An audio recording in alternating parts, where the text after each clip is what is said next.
Yeah.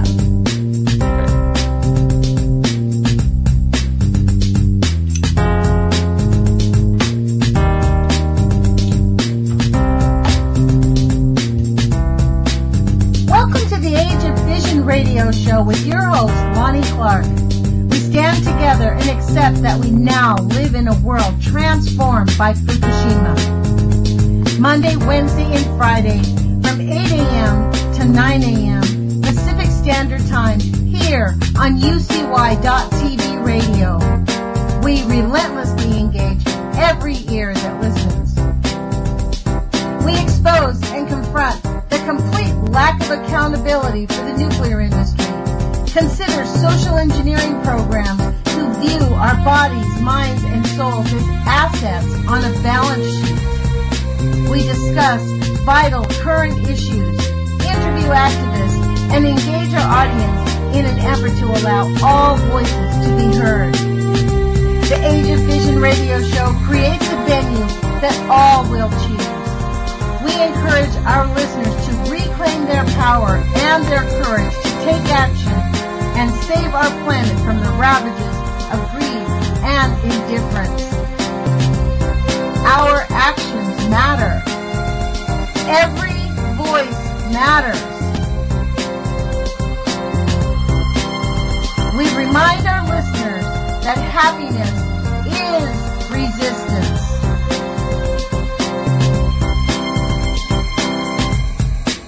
Love is greater than fear.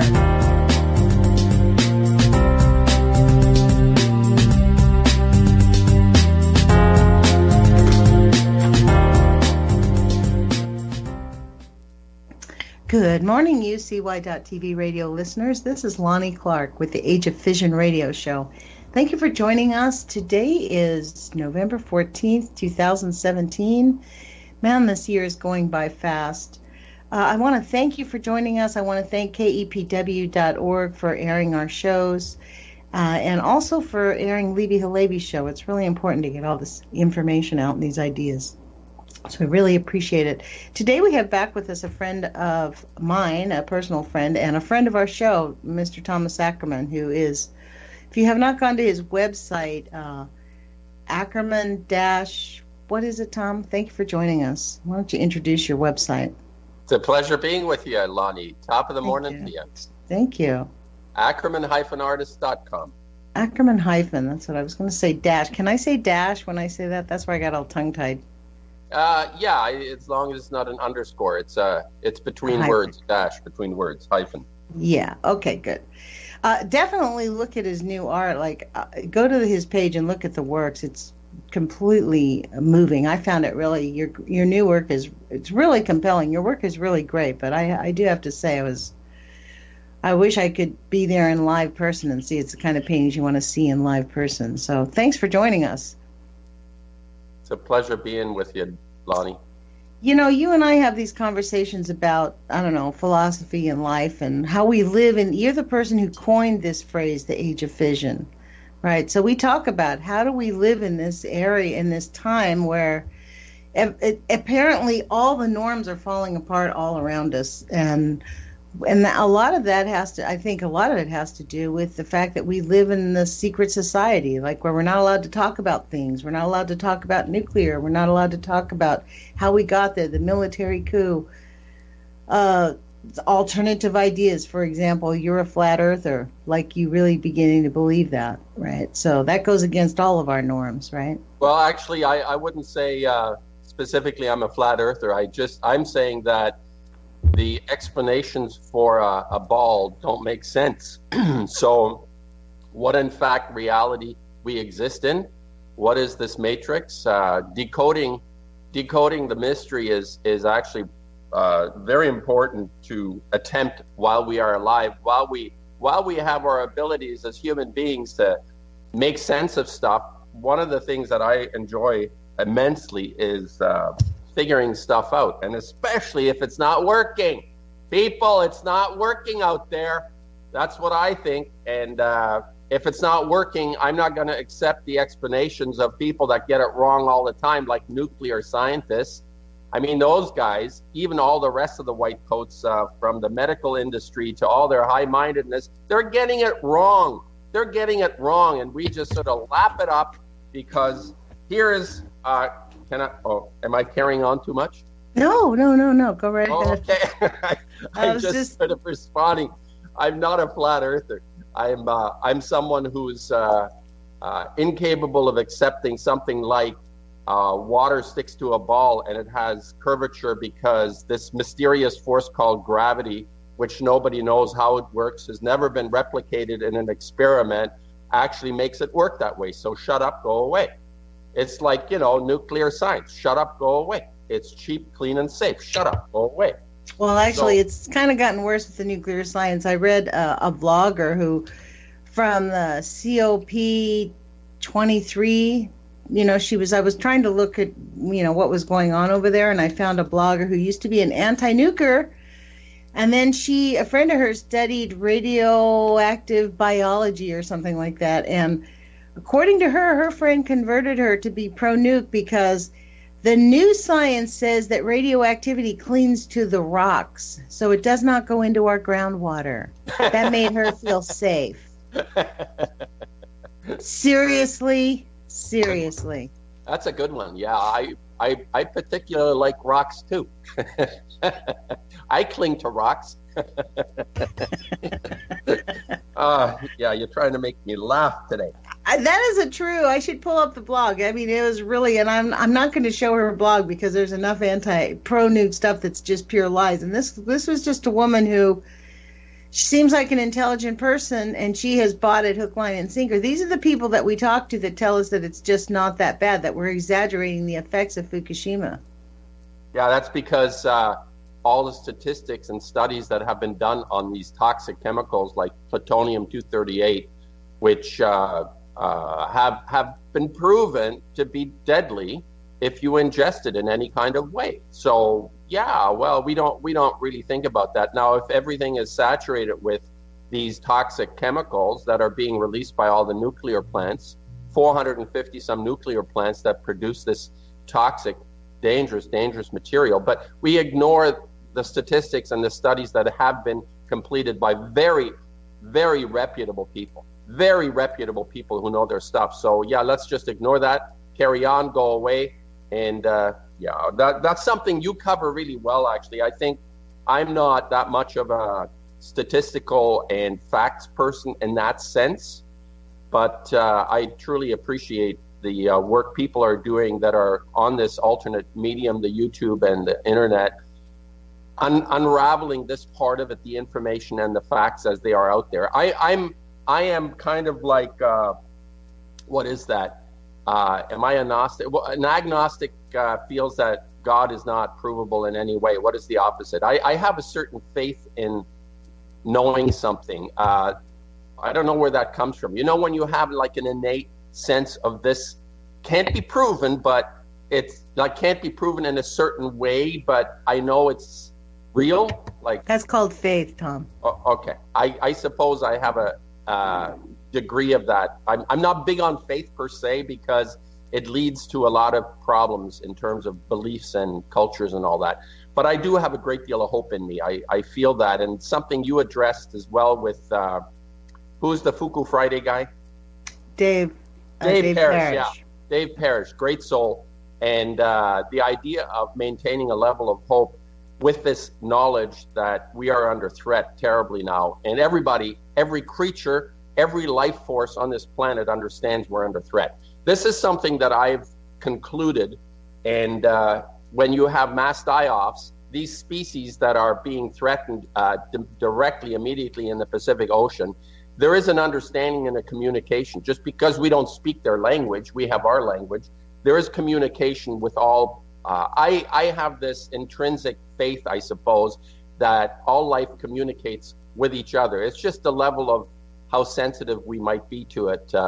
And I'm not particularly sensitive. I just have this conviction that we're in communication with all life, and they know whatever's, the life forms out there realize that there is a major threat that we're under right now, and it's coming out of these nuclear plants and many of the other chemicals as well.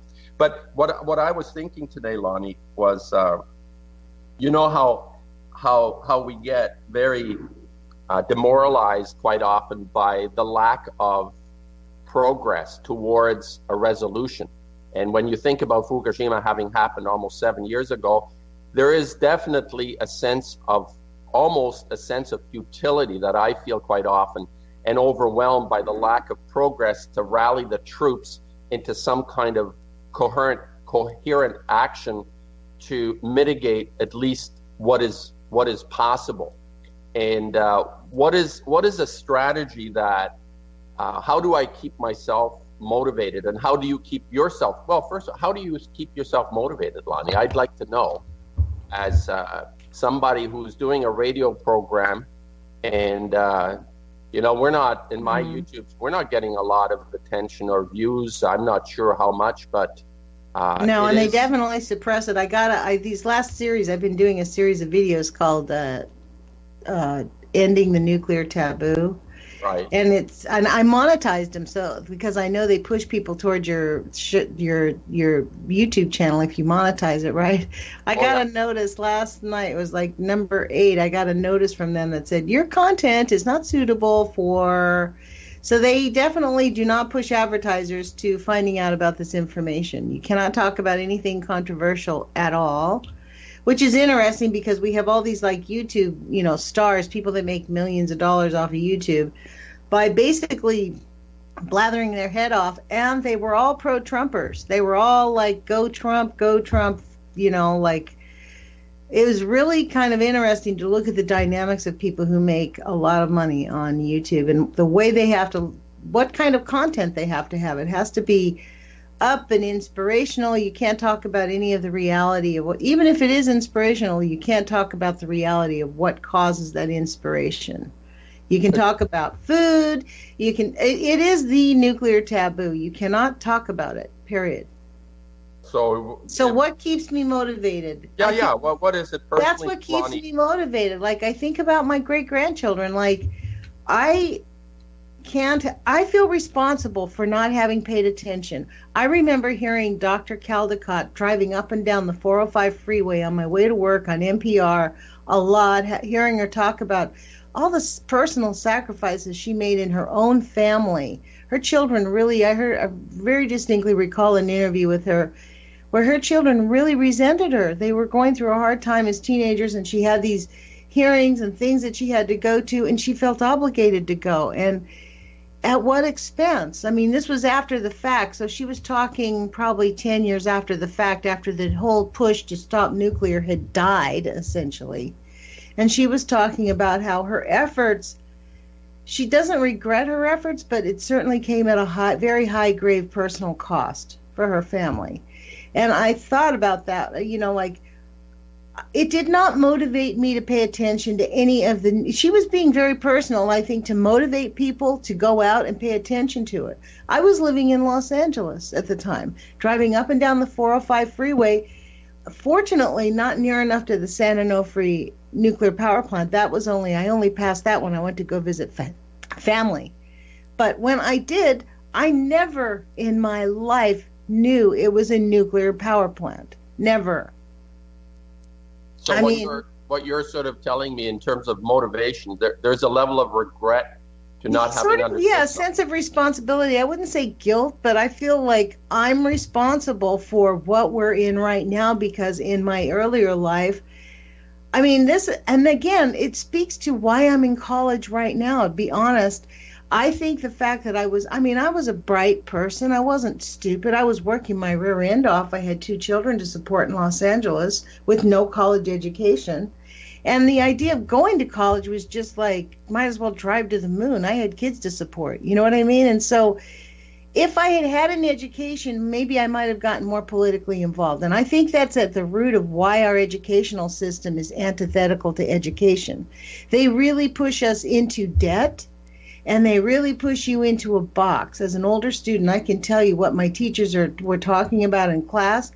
I do challenge them, and because I'm older, and because we're facing these monumental challenges that we have, it's evident that whatever it is they've been doing the last 50 years has not worked. It's not working. No, it's not working. And that's what motivates me, is like, we're in it until we live. It doesn't matter. Like, I know I need a better education in order to have a conversation with these policymakers and to be able to see the bigger picture. I have to have that. That's how I feel about it. Because they've been running us around by the nose because we're not talking the same language. We're not even talking the same process, the same storyline. We're getting the net results of it. Those of us who have left, less than 20% of Americans have a college education, something like 17%. The graduation rate is at about 20% on average. Some colleges have 50%. Well, I'm not particularly, I would not particularly center out on something that would help us overcome in terms of the monumental challenge we face. Whether or not I have an education, you feel that this will help you, and I think it's important. I think it will help everybody. I'm going to tell you why, Tom. Because what do you mean, like, and when you say education, though, what do you mean, like going to university and sitting in a room and having somebody tell you what the meaning of something is? Well, sometimes you need to do that to get the college education. That's part of the process, because when you're doing that, what you're doing is you're going to challenge authority. That's what you're learning when you're, at least for me, that's what I'm learning. Ideally. Well, I mean, that's the concept behind education, isn't it? It's like you learn what they learn and then you challenge what they know. And that's the issue. But part of what we have is we have these big social problems, scientific problems. It does require a person who has a developed mind, who understands the history, the readings, the background, the foundation of what things have been built on, to even have a conversation. So what motivates me? In order for us to fix what's going on right now, or even get them to, the people in authority to figure this out, is we have to be relentless. Unless we keep coming and pushing back, that's why I'm going to go to YouTube all the time. I'm going to change up. I'm going to stop doing this thing called the nuclear taboo, because I want to figure out a way to monetize this channel so more people see it. And it's not about making money.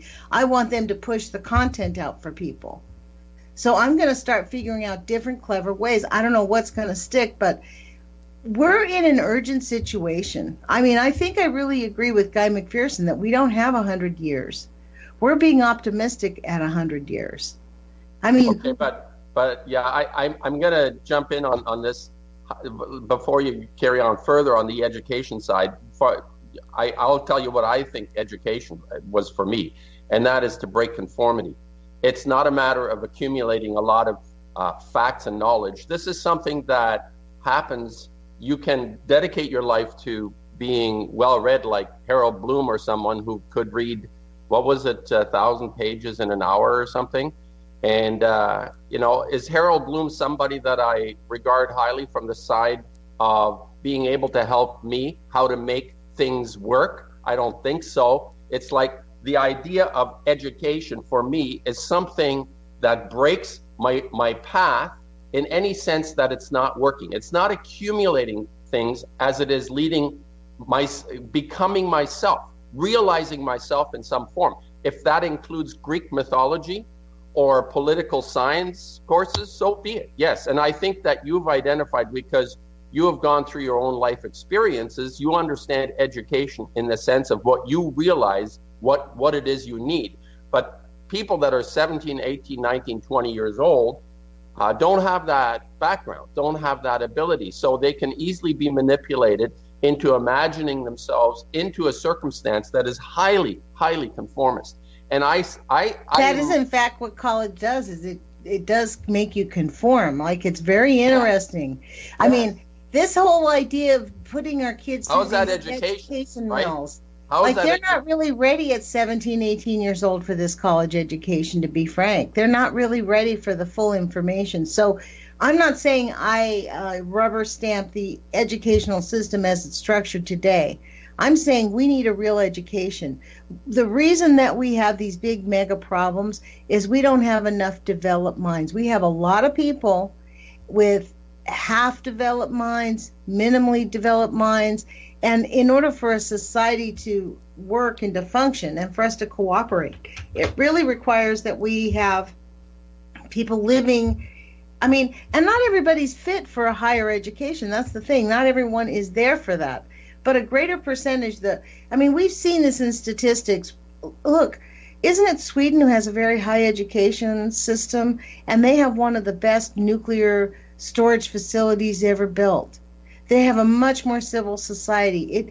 It does matter. Part of why they're able to rape and pillage what we've got going on right now is the fact that our population is pretty easily misled.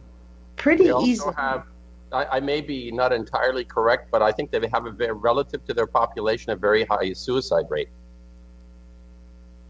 Well, I'm not all antithetical to suicide.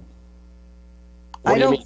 Well, I mean, to call it quits in some way, like arbitrarily or something like. I mean, this is the thing. Life is a choice, and it's a sad thing. Yes, I mean, but when you look at life is a choice, but life is a wait, Lon.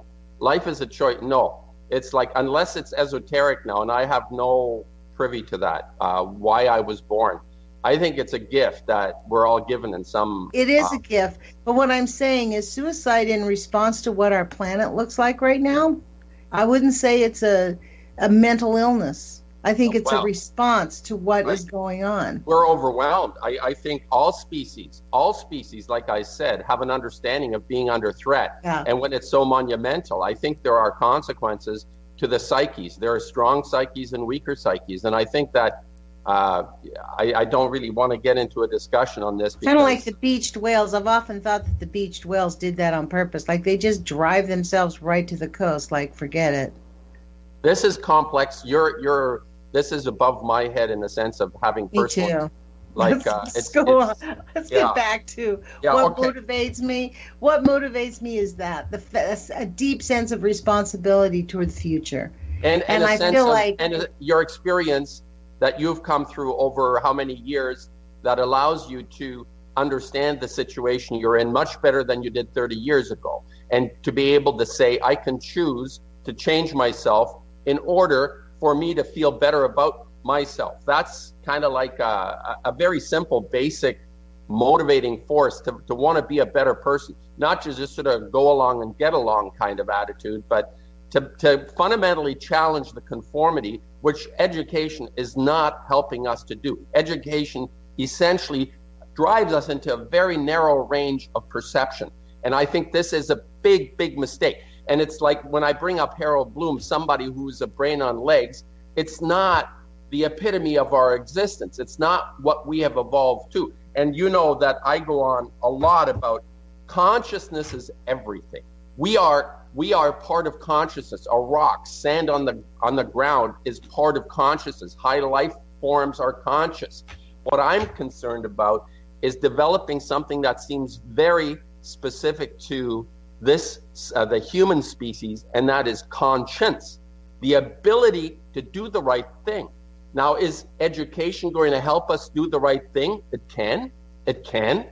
Will something like hurting anyone else help us to do the right thing? No, it doesn't work that way. There are certain principles of functions that are higher functions in human beings, and the highest, and one of the highest, I would say, is the desire or the ability to do the right thing. We have choice. This is maybe even kind of biblical. It's sort of the Cain and Abel story, which has been misinterpreted, but just simply speaking, there was a choice apparently that one character did by killing another, which is that's a story I'd love to get into because I think it's a bunch of hooey the way it was interpreted. But anyway, there is choice, and what separates me from another person I'm not privy to communicating with dolphins and whales. How do they understand their reality? Do they communicate the way we as people? Do they have a sense of higher purpose in terms of the conscience part? Do other creatures have a conscience? There seems to be some evidence of that, in terms of lions and tigers don't kill randomly just because they feel like it. They kill because they have, I guess, they're hungry, right? Mm-hmm. So we seem to be able to dispense with this part of us quite conveniently at times, and the psychopaths have a direct line to the omnipotent being of destruction or something. They can do it at will, like the Bundys or the axe murderer. What are those psychopaths, the serial killers? They seem to have like an ability to suspend that part of themselves, and which is why we have such. I don't know. But the deviance, there's deviance in every society. I mean, like I think what you're talking about is the difference between anthropocentric and, earth-centered or human-centered sense of, like an earth-centered person, which, I believe I am, ecocentric, is that everything does talk to itself. I agree with you. They do. There is a level of communication that because we can't see it, we don't. That's right. A very human point of view. Is like because we can't see it, it doesn't exist. It doesn't happen. Yeah, right. Just because we're not sensitized to it anymore. And I don't think there's a huge population that are deviants that cause all kinds of psychotic breaks. But it only takes one really broken person to put a cog. You stick one thing in the cog, one cog gets broken and the whole wheel breaks, right? So that's sort of the thing about the mentally ill people that seem to run free and, almost like rule our society. We seem to like elevate people who are completely crazy.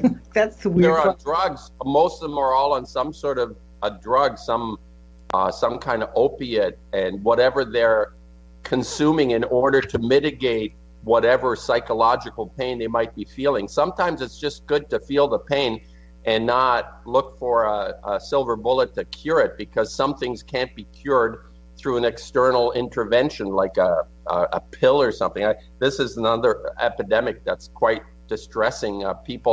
I know young people in their teens, they're being prescribed pills and things to mitigate their emotions. This is unheard of for, I can't, it's the next level of this, I call this the culture of death. It's like not dealing with the issues, having somebody take care of you. It's like some things you have to settle and solve yourself.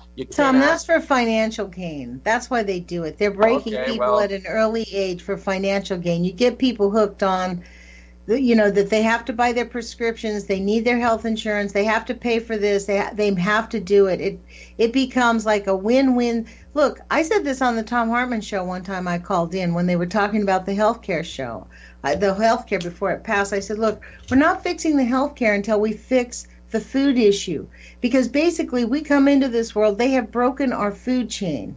So they destroy our food chain, they destroy our water, then we have to pay them for health insurance. And then they give us drugs that make us sick, that they know make us sick, or they don't even test, like they calculate how many people. And then we have to pay them to go to the hospital, and then we have to pay for our very expensive funerals. And then you have to pay the funeral people to be interred there, buy their place. It is seriously, we are the assets. We are assets literally on a balance sheet. And until we take charge of our lives, we're going to, and at a certain point, I think we're going to stay assets because we're living in the culture. But at this point, things are grave. People need to know that there are things they can do. You don't have to just get sick. And speaking of getting sick, it's really sad. I found out somebody that I really care about in St. Louis has been diagnosed with bone cancer. Right. And this is what happens is people just you just get knocked off like flies, like boom, boom, boom. And it's not like us jumping up and down is going to stop it from happening. But I believe that if we speak about it, we can put pressure. We need scientists. We need real science to figure this stuff out. We can no longer suppress solutions. That is a luxury of 50 years ago that we cannot do right now. My thoughts are then, in keeping with your thought process. We're having a conversation about this, and the way I look at this isn't so much as proclaiming anything to the public what they need to do. I always focus back on myself. And what is it that I'm capable of doing in my day-to-day life that will work towards a betterment in some way. And obviously that in my personal life, I have learned that I want to make people feel better about themselves if they have contact with me. And even, sometimes it's difficult, like we were talking, you had a conversation with your daughter. Sometimes it's hard for people to hear certain things that are true. And this is not what I mean. It's not a matter of make me feel good. Don't tell me what I don't want to hear, or don't, you know what I mean? It's like sometimes it's difficult to hear certain things, but that's not a bad thing. So when I'm in my day-to-day life, what I feel that is really important is to not add to the dross, this stuff that's not working. Like in my personal life, like if I'm engaged with people or I'm doing something that doesn't feel right or it's not working, I got to sort it out. And I got to ask people to forgive me for the things that I've done. It's not like it's much easier to forgive than it is to ask for forgiveness. So I'm just sort of going to the 101 basic level of trying to make things better. And the way I'm understanding for myself is in my interactions primarily, where I'm understanding that I need to make the world better around me specifically. And that extends out from our family, from people I know, into the community, and then into a larger purpose that I feel I've developed. And I wanted to talk about purpose with you today. The idea about purpose guiding each person towards a resolution. It's not demanding something of someone else. I think this happens when we meet people that have a purpose. And I'm saying purpose not like destroy the world, like a bunch of psychopaths inventing it. You're talking about like you being an artist and having this purpose of doing your artwork. That as well. I'm coming to that. And I'm thinking that what motivates me, what keeps me in a space, understanding what a serious problem we now have collectively, like in a big picture. But I see it from a personal point of view and the progress I can make personally towards extending my influence beyond my immediate circle. So when, you brought up the art idea, and this art thing has been going on in me for over 45 years, probably even longer. I remember my first art experience. I was about 4 years old, maybe 4.5, which is quite extraordinary to remember stuff from that time. A lot of people, some people actually seem to remember even earlier, but I kind of get stuck around the 3.5 years old. I had my first memories. But my mother had a set of Bibles, very large Bibles. They're about 18 inches by 24 inches large, with reproductions of, they were engravings by the masters like Tintoretto and Rembrandt and Michelangelo and Da Vinci of religious scenes. I mean, the church had artists painting pictures about Jesus and God and all that. And when I was 4.5, I remember sitting in the attic, and these are quite thick. There's probably about 100 reproductions in each of these two Bibles. I still have them. My sister tried to take them, and I demanded of my mother, I said, those are mine. They're not getting them. But it was something that was so impactful on me, looking at these pictures, these extremely well painted images. They were black and white. And I think it got me into this realm, this visual realm of representing reality in a visual way. Happened quite early on. And then I'm not coming from a particularly inspirational family of artists. In fact, my mother was born on a farm, and my father was somewhat on the academic side. And I was an aberration, I think, in my family. But it goes back to, and I didn't think about this until maybe, I don't know, a while back. I realized that a lot of my nature was formed when I was looking at these Bibles of religious paintings early on in my life. And I think then the art side of things becomes a big factor, because in my teens then I started to gravitate towards getting some input on this. Like you said about the education, I felt I wanted to be told, or I wanted a way to figure out how they did that, how I was so absolutely Right. So you needed an education. So you got that. You did go to school and you did get your education.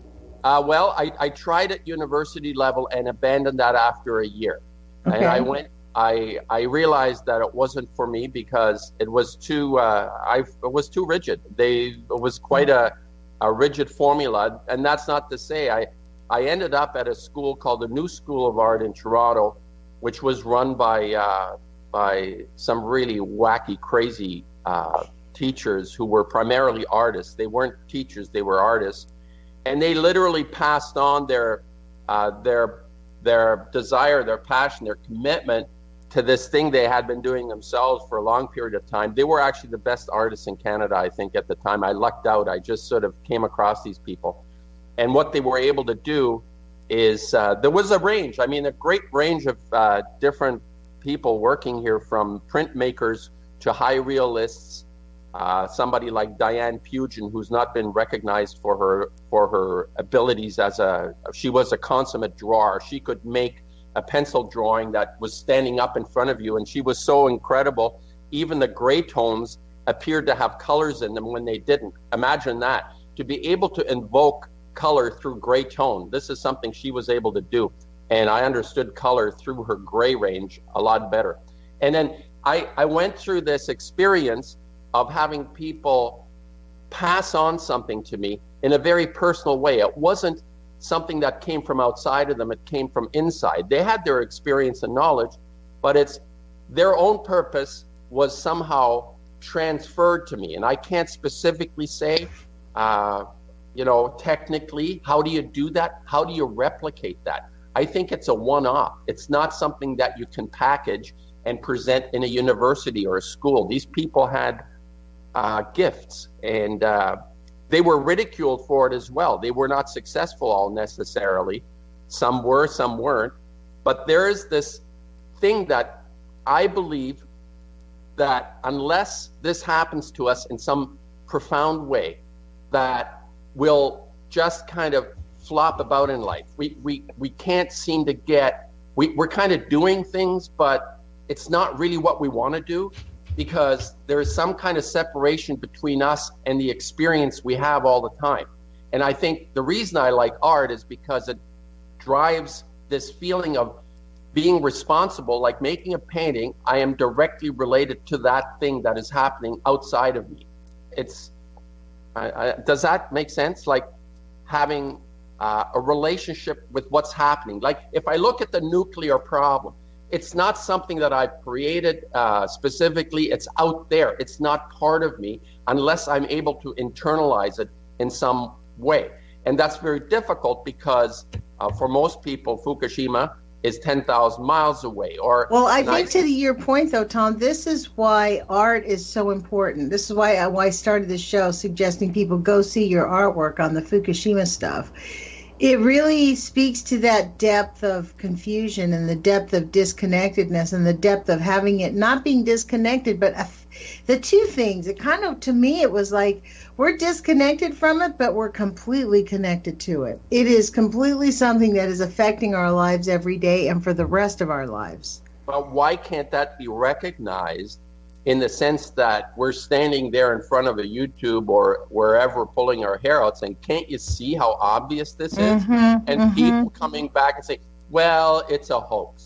Can you imagine? We've seen the evidence. There are no fool pools. These buildings are destroyed. Whatever they're creating over top of them is a ruse. That is the hoax. Whatever they say they're going to pull out of there, I mean, they might be pulling out the debris of rods. How do they get in there? I mean, honestly, how do they even get in there? Like Durnford talks about over and over. How do they even get in there?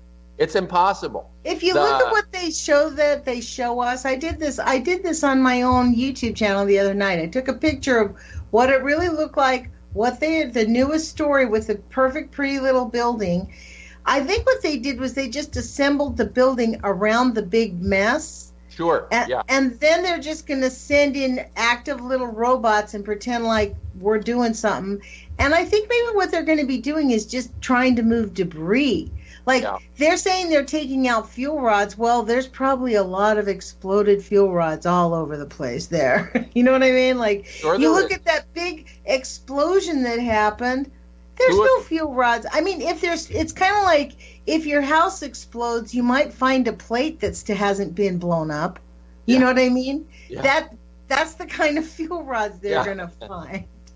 You know? Okay, you and I, you know, we can talk about this, but you and I understand this. Now, what is the disconnect? What is the difficulty? What is that hurdle we need to overcome? Which is when I express myself on YouTube, and specifically, I use my art as a, I mean, it's something I need to do for myself primarily, but it also may affect others in the sense that it is, at times, it's actually very seductive. And I think as people, we are susceptible to our senses and visually, smell, taste, seeing, hearing.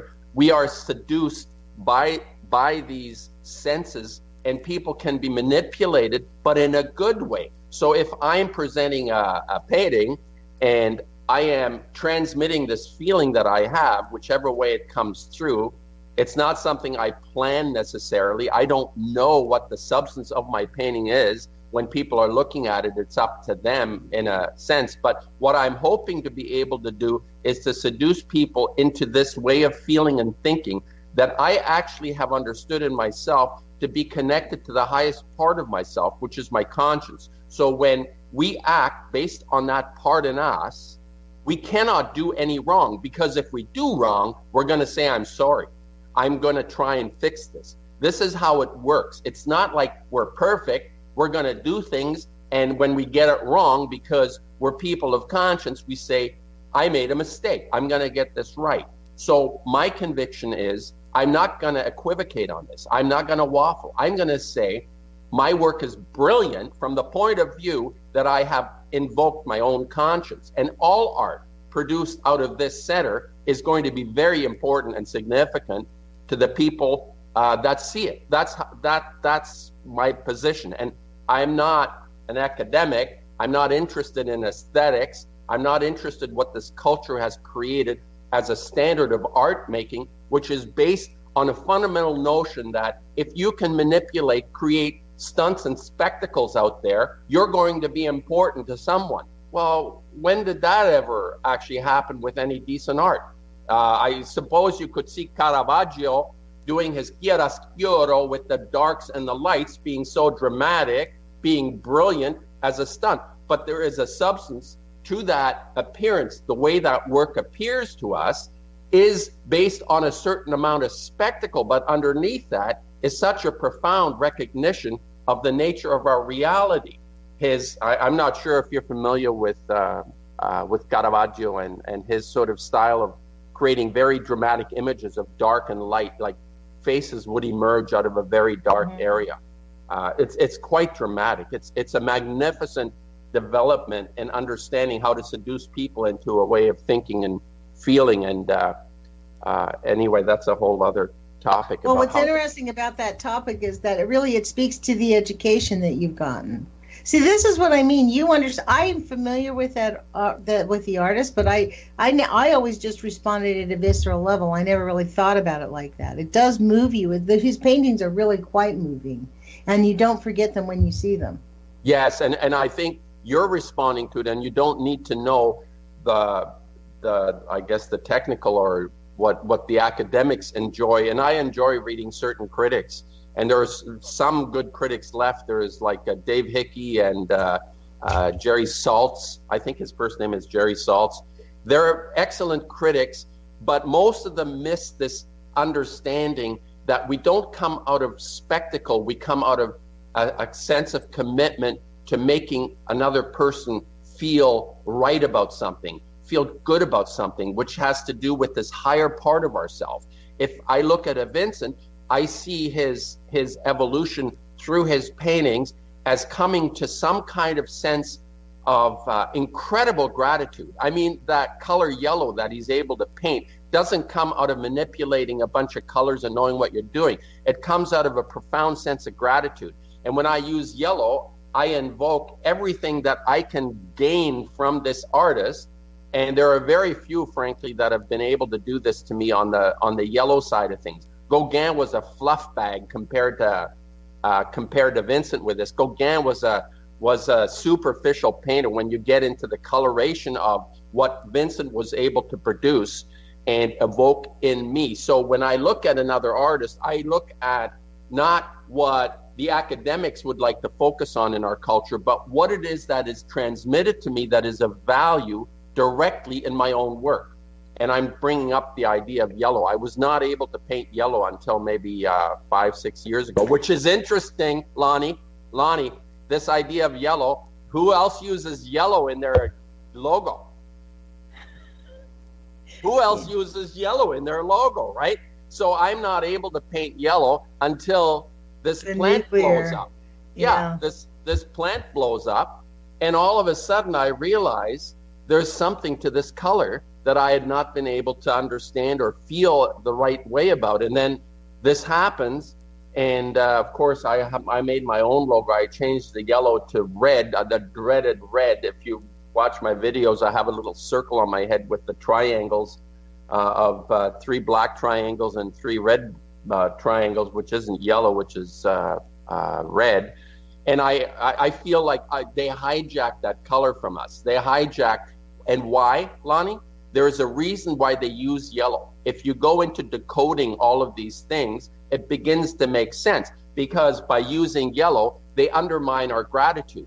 They undermine this fundamental connection we have to life and the sun. And everything that makes us work has been redirected toward it's subterfuge. It's horrible. It's terrible. And to put it beside black, oh man. I mean, this becomes a whole series of paintings for me. The black and yellow subterfuge. This actually becomes a whole conversation. Like I was about to comment on this, how interesting it is that you sort of engage the colors in 1 hour conversation. You started talking about you understood grays better because of some lady's work, and now you're talking about yellow being the color of gratitude.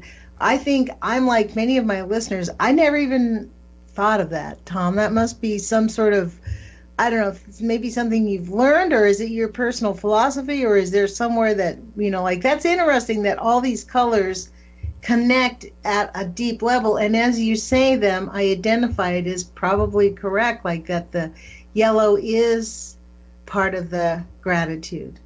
Stand in front of a painting, just paint. Well, you can try this actually. You can stand in front of different colors, even if you have like whatever your favorite color. I'm sure you have colors that you enjoy being exposed to. And what happens, and this is quite interesting, that just because it is that tone, that color by itself, if you just have that surrounding you completely, it does not elicit the effect that you would get from a combination, for example. The reason the yellow in Van Gogh is so powerful is because he's understood the combination of other colors in relationship to that yellow. So it's not just a matter of identifying. See, science always looks at a reductivist position. They say, okay, if it works in Vincent, if we make all paintings this color yellow, they'll be just as brilliant. It doesn't work that way. There is an intuitive sense of relationships that happen, but he identified an archetype within the coloration. And I think he may have actually intellectually understood this, but I doubt it. I don't think so. I don't think he would have articulated the way I'm talking about this, but I'm sure that he made the connection of the relationships between certain colors that augment or exalt this feeling in me. So if you're confronted with a certain color, you may not actually experience what you might get out of a Vincent by just having that color. If I isolated it and painted a 3-foot by 5-foot painting, just that color, it may not do what it is that you might expect it to do. But this gets a little complicated. When I think of making paintings, I go into this in my own head a little bit, and I try things out and I evolve in my own. Well, I think it speaks to the fact that really the colors are all around us, so they are actually affecting us. Everywhere. I mean, like those types of things actually speak to us on, it's kind of like this earlier conversation we had about the animals and the trees. Like I actually, when I was younger, I used to pray to trees because I thought they were more pure beings on our planet. Because they basically, you put them anywhere and a plant will attempt to grow and do its best no matter what you give it. It is grateful for its life. Amazing. It is really amazing. And I actually believe that there really is, and this is where the nature's rights, this whole thing about nature's rights, like in New Zealand, their river got acknowledged by the government that it has a right to exist. It's an independent, entity. And I really believe in nature's rights, and I think that there's a lot of things that, quote, modern science doesn't understand about how the planet really works, how we communicate with everything. This is where I'm hopeful. It's disconnected from purpose. Right, but this is where I'm hopeful, because you asked me what motivates me. This is what motivates me. I think if we stay connected to these urgings, it's like Carl Grossman motivated me when he said, we need all hands on deck. We are in a culture who we are trained to tell ourselves no. We come up with good ideas, but we're trained to say no, that's not going to work, and we leave it alone, and we never pursue it. Carl Grossman literally said on the air, Fukushima is such a big issue. We need everyone. Whatever you think you can do, go do it. And if you fail, okay, but it's better than doing nothing. And that's really where I'm at. Like every day, I breathe this air, and I know we're getting high levels of radioactive. And the more I've learned about it, I've had my come to Jesus moments on all of this a lot, like my Scooby-Doo moments where I'm like, oh my God, like really? We have been more contaminated. It's not just Fukushima. It's a lot of different arenas where we are have done serious damage to our planet, to our species. We need real science to be let go of corporate control. That's the thing. And you're committed. What you've expressed and what you express every time you do your shows and your YouTubes, you communicate your own commitment through the actions. It's not just what you're saying. And Grossman writes, I have not read a Grossman book other than what you've read on your channel. But these people have significance in my life because they turn their conviction into actions. And it's more, for me, it's like when I stand on YouTube and talk about stuff, I've become a little bit, I'm withdrawing from it because I also feel like it's not having the desired effect. Yeah. And that's why I stayed away for a long time. Like, what the heck am I doing? And now I've recently come to this understanding. I'm going to pipe up a little bit every day about something, and I'm going to change it up. I mean, I've been doing this breaking the nuclear taboo. Okay, so that's not really working. I'm going to do something different because something is going to work. And at a certain point, it's kind of like when I learned this really changed my attitude about perseverance. When you turn on a light switch, 90% of your energy to turn that flip switch off, the light is not on. It's only that last 10% of effort that turns the light on, and it comes on just like that. Bink, all of a sudden. But 90% of your effort, it's still not on. You have to keep going. It happens so fast that we don't even think about it, right? But when you look at the dynamics of how it really works, most of our effort doesn't turn the light on. But unless you do that 90%, the light's never going to go on. That last 10% isn't going to go on until the first 90% is accomplished. That's a great metaphor, what I call the inner work. We have to do the inner work in order to affect the external world. There's a lot of work to be done on an internal level, and this comes back to my thought of purpose, that the reason you're motivated is because you have connected to purpose. And I think that is something essential for every human being. If you live without purpose, you live an empty life, which could lead to people wanting to get rid of themselves, suicide. I mean, I'm not undermining or disparaging people for feeling overwhelmed and total despair. Actually, a lot of the drugs are contributing to this feeling, which is unreal. It's not a real feeling. It's induced. It's self-induced, that kind of thing. But without purpose, we're really stuck, Lonnie. I think that this is something we have a responsibility. And even as little as growing a plant, growing a tomato plant in your window over over the winter and nurturing a plant in your window. Whatever it takes to connect to something that you've done internally and express it externally in some way. And the world is a better place for it once this happens on a small scale and it extends out. And I think the reason I'm so committed to making my work isn't because I've been successful in terms of getting recognition for it. I did have quite a number of shows in my past, but in the last while, over the last 6 years, it's been basically zero. And I know why. It's not necessarily just people are against me. It's just that there is no room in this culture for this part in another person, this sense of this higher part of ourselves. We're always directed towards enacting another person's, another story. It's not my story. It's someone else's story that has to be covered. And most of the art being produced covers not the artist's story. It's a regurgitation of something that is promoted within this culture. So I understand why there is a resistance to the work that I make and other artists like me make, because we're invoking this part. Like I said, the reason they can't deny Vincent is because everybody on some level has figured it out. You can't trash this artist. It's impossible. So what they do is they embrace him and make it $500 million for the cheapest Vincent. What does that mean? Well, it becomes totally inaccessible to the rest of the population. These paintings are in vaults. And I think a lot of the paintings that you see in museums are forgeries. They're not the real thing. And I don't have a big problem with a good forgery because it can actually evoke similar responses, but there's nothing like the real thing in the sense of, I remember at the Metropolitan, I think a lot of those Vincents are actually forgeries. They're not the real ones. Do you really? Yeah. That's another whole show. Okay. Yeah. We'll have to talk about that on another show. This is we've got about 2.5 minutes left. Yeah, the oligarchs are not going to let you have access to those incredible paintings. No way they're going to let you have a look at those. Anyway, each person needs to dig in and find this very simple relationship to create purpose, to have that feeling. And then we don't get so easily overwhelmed because we're manipulated. And I wanted to talk about the a priori and a posteriori with you because this is like a separation of how we basically understand reality.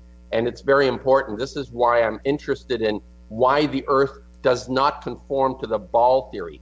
And it's got nothing to do with flat. It just has to do with the idea that we're not being given the observable facts, the a posteriori. This is something I'd like to talk to you about in another... What's a posteriori mean? What's that? A posteriori basically means that knowledge through observation, fundamentally. Okay. Reasoning that comes from facts. Something that you don't assume anything or you predict stuff. You actually get it from real fact. And the opposite is a priori, which is our culture, which is knowledge based on theoretical deductions and creating fictitious formulas and ideas, E equals MC squared stuff. It seems to have a resonance, but it's not really how the real world works. It's based on theories and deductions. It'll be disproven.